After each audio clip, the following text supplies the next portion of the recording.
देखिए जी, एक तो ताज अदर साहब मेरे बुजुर्ग हैं, सीटें तो इनको भी मिली थी, लड़ना तो इनको भी चाहिए किसी तरफ से, क्योंकि बहरहाल ये हुकूमत का हिस्सा है।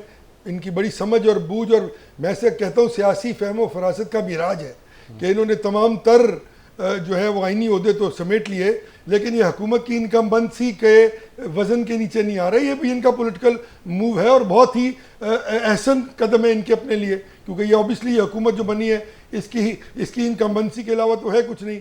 वज़ीर आज़म साहब फरमाते हैं कि मैंने तो पैसे नहीं लिए, मैं तो तनख्वाह नहीं लेता। भाई खुदा का वास्ता आप तनख्वाह ले लीजिए, आपकी तनख्वाह लेने से कोई फ़र्क नहीं पड़ जाएगा, लेकिन वो 2400 अरब रुपया जो आपने निज़ाम को चलाने के लिए रख लिया उस पर कोई मेहरबानी फरमा दें। 1400 अरब का जो PSDP रख दे, पर सोन एंड सो फोर्थ। वो सलमान आबिद साहब ने इतनी खूबसूरत बातें की हैं। अर्ज़ ये है कि यहाँ प्रॉब्लम कहाँ है। अब देखें ना, एक सुप्रीम कोर्ट का फैसला आया, क्यों हुकूमत इसको तस्लीम नहीं कर रही इन स्पिरिट? क्या इदारों का टकराव किसी मुल्क या किसी रियासत के हक में होता है?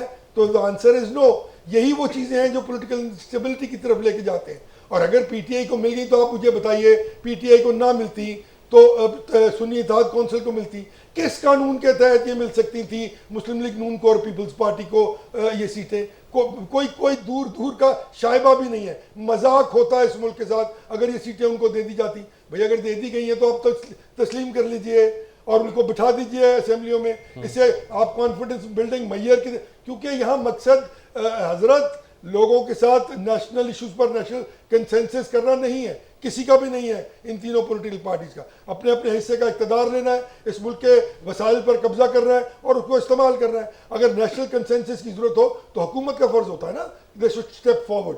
उनको चाहिए ऐसे तरीके से इस फैसले को कबूल करें कहीं आइए पीटीआई की। और नंबर नहीं, 3 इश्यूज बहुत इंपॉर्टेंट है इसमें। एक नंबर 2, मेरी ये वाज़ेह तौर पर जो आईनी और कानूनी समझ है वो ये कह रही है, कानून के तालिब इल्म की हैसियत से, कि सेनेट का इलेक्शन जो इन वोटों पे हुआ उस पर भी एक सवालिया निशान है।